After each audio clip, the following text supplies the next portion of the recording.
Hi, how are you doing today? Good. I'm here to read to you from the Urantia book.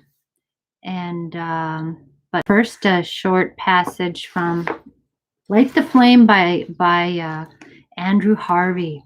Okay, so this is March 7th by Hadwich, don't know how you say it, of Antwerp. So she was a 13th century poet and mystic from the area around Netherlands and Belgium. Okay. All right. Whatever horrors men lead me through, for love's sake, I pray to stand firm and not be wounded by them, for I understand from the nobility of my soul that in suffering for sublime love, I conquer. Okay. I'm going to assume that here, whatever horrors men lead me through, and she's a woman, so we could think of men as male people, like so she's suffering for the sake of romantic love, which yeah, I've suffered for that. A lot of people, most people do.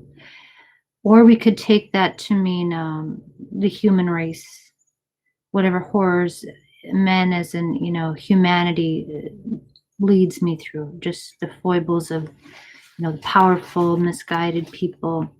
For love's sake, for love of humanity, I pray to stand firm and not be wounded by them. So don't be wounded by either the heartbreak of romance or by the greater interpretation that we're not gonna be wounded by injustice dealt to us by powerful people that have lesser perspective or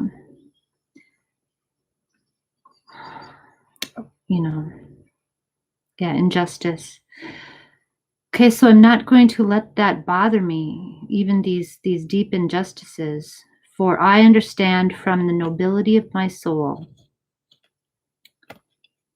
that when I suffer in this case, I am part of the army, and not by myself, but I think I'm part of the army that conquers hatred.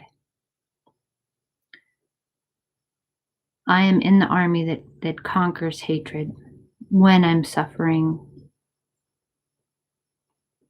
for the sake of injustice to myself, my family, or my fellow man. Okay, I think that's the interpretation that I enjoy the most. Okay? In suffering for that sake, I am conquering. I am on the winning team when I'm on the divine team. I'm on the team of love and grace. And we're never alone in our suffering, and when we suffer for divine purposes, so we don't conquer alone either. So therein lies humility. It's very, very important. Okay, so it's a shorter reading today. Yesterday was longer. Okay, so this one is paper 192, Appearances in Galilee, on the Mount of Ordination. Remember last time Jesus told them, okay, meet me tomorrow at noontime on the Mount of Ordination. So he's going to give them their orders to go forth and preach as servants, as true believers, to not be afraid of what will happen to them in the flesh. And this is really what amazes me the most. What kind of turned me from a non-believer to a true Jesus lover was that he was really the only prophet. I mean, compared to all the prophets.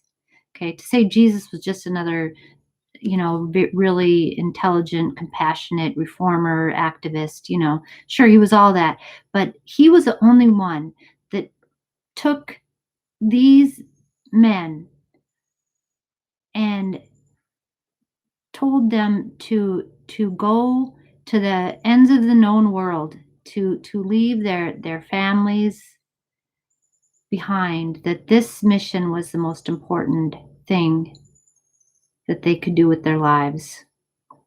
And they did that. And here he's died. So why, to me, it's like, yeah, after he died, it's like, what's the point of doing that? The whole thing's done. But here, no, he inspired them even after his death to go out and do this and to sacrifice everything for this message. He's the only prophet that did that. And if it wasn't for those apostles, the whole mission, Christianity would have just died out, would have been a minor blip on the radar. But these guys made sure that this went forward. And it was because of their faith and their devotion to this cause that we have Christianity today. As messed up as it is, we have some version of it. Okay, so part 3 on the Mount of Ordination. At noon on Saturday, April 22nd, the 11 apostles assembled by appointment on the hill near Capernaum, and Jesus appeared among them. This meeting occurred on the very mount where the Master had set them apart as his apostles and as ambassadors of the Father's kingdom on earth. And this was the Master's 14th Urantia manifestation.